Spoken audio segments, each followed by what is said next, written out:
You know, it's hard to think that an ex will come back to you when they tell you things like, I don't love you anymore. I just don't have any feelings for you. Hey, let's just be friends. You know, you can date other people. Look, I only find you physically attractive. But what if I were to tell you that I've worked with clients who have gotten their exes back after they've said all of those things?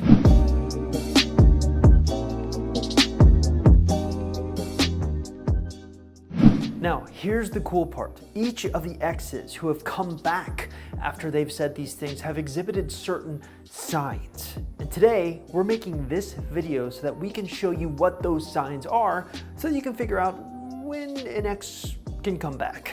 But before you watch this video, the first step shouldn't be watching the video. It should be first figuring out if you even have a chance of getting your ex back. If that's something that interests you, I have great news.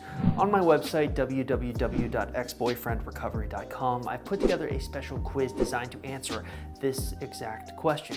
We're going to tell you what kind of chance you have of getting your ex back by asking you all sorts of questions about you, your ex, your previous relationship together. Now, if you're interested in taking this quiz, it's very easy. Just look in the description link below this YouTube video and click on it.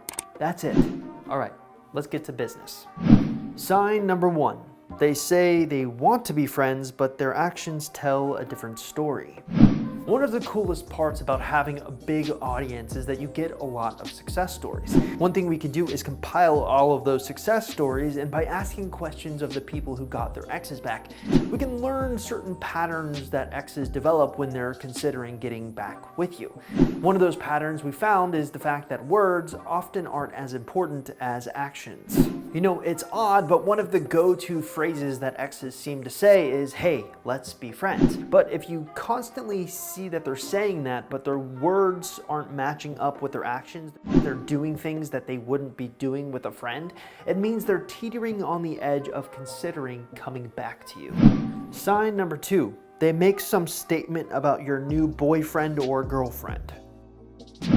We found that this was a common trait with exes who have had some sort of jealousy ploy done to them. Now, if you don't know what that is, I expect you to go to my website and figure out what it is. Basically, we sometimes recommend that our clients try some subtle jealousy tactics. If they work, an ex will sometimes grow insecure and ask about your new boyfriend or girlfriend. They want to figure out if you're dating someone new. Now, it may not be initially obvious, but by worrying about you moving on to someone else, it forces your ex to realize that yes, they still have some lingering feelings to you. That opens the door for the rest of the feelings to come out. Sign number 3, your conversations become gradually longer and more in-depth. One of the biggest issues I see when I work with clients is that they're kind of a product of our own culture. We want results right away, and when they don't come right away, and that's something that especially doesn't happen in relationships, they grow anxious and panic. Starting one conversation with your ex-boyfriend is not going to necessarily get you over the hump and have them change their mind about you and want to take you back. Instead, you'll find that successful people who get back with their exes kind of gradually increase the depth and intensity of their conversations with their ex. Now, I've lovingly referred to this concept as tide theory by using the analogy of the tide going out and the tide going in. There is obviously a low tide and a high tide, but the process of going from low tide to high tide is very gradual, so gradual that you don't even realize it's happening as you're on the beach. When you initially start a conversation with your ex, you'll notice that usually they tend to be kind of shorter by nature. No one really knows how to act. Your ex doesn't, you don't, so you kind of talk a little bit, bridge that gap, and then stop talking. But what you'll notice with successful people is they gradually increase those conversations. They become more in-depth, they become longer by nature, not longer word count wise on text messages, but longer throughout the day. Imagine you start off after the breakup texting your ex one time, and that's pretty much it. But by the end, when they're thinking about getting back with you, you're texting with them all day, every day. Sign number 4, the women all claimed they felt UG. For this video, we took a sample size of just our women clients who got back with their exes. One consistency we found throughout all the women who said that they got their exes back was the fact that they all felt UG, or ungettable. Now, I've talked about this concept of being ungettable in many videos, articles, and even sometimes on my podcasts. What does it mean? Well, put simply, it's a mindset or aura that you are always striving to acquire.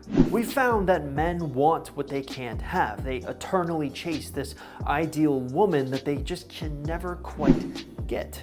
So we've come up with the concept ungettable to kind of describe what that is. So we always tell our clients, do things that make you ungettable. Become the ungettable girl, the object of desire that he can never quite get his hands around, so that he's always eternally chasing you. Now, the cool part about this concept is that we noticed that the women who got back with their exes all mentioned that they felt more UG, especially during the no contact rule or after the no contact rule. They felt ungettable. They sort of have a new lease on life or changed their paradigm. That's something that you should be trying to do if you want your ex to eventually come back. Sign number 5, exchanging items is important, more important than you realize. This was a pattern that shocked me, to be honest with you. Most of the time we have a very strict criteria about how we recommend our client exchange items after a breakup. Usually that criteria is pretty simple. Is the item worth exchanging? If you're trying to exchange a toothbrush, it's not worth probably exchanging until you're absolutely ready. But if you have a laptop, for example, or you have some important documents that you need to get back, that's worth potentially breaking a no contact rule and exchanging those items. But here's the part that shocked us. We found that this event, exchanging items, became responsible for many of our success rates. So what does that mean? Well, quite simply, it means that this item exchange served as a catalyst, a turning point where an ex all of a sudden became much more desirable, or you became much more desirable to your exes. It works both ways. Now, what should you do if you're stuck in this position where you're exchanging items with an ex and you want them to eventually come back? Well, there's a few guidelines that you should follow. First off, you want to look your best at all times, and you want to keep the conversation kind of light about things that aren't going to get too emotional. But assuming your ex pushes those emotional things, engage with him, but don't engage with him to the point that you're causing yourself to cry. In fact, one of the more brilliant ideas I've ever seen among people that I've interviewed or talked with was this idea of game theory. Basically, there was someone who we worked with and someone who I know quite well that wanted to get her ex back. So what she decided to do was basically get him to follow her from room to room to room. She did this for a couple of reasons. Number one, it literally put him in a position where he was begging or chasing her. And number two is she had a nice butt and she wanted him to see her butt. Oh, and for the record, he asked to come back with her right there and then.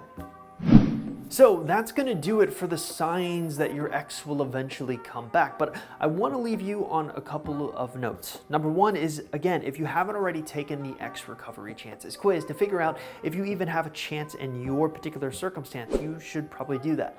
Doing that super simple, just look in the description link below. The second thing I want to leave you with is don't be afraid to comment on these videos, especially if you feel that we've missed a sign that an ex will eventually come back or you have some personal experience to add to the equation. We love that. We'll try to get back to you in a timely manner. I'll see you guys next time.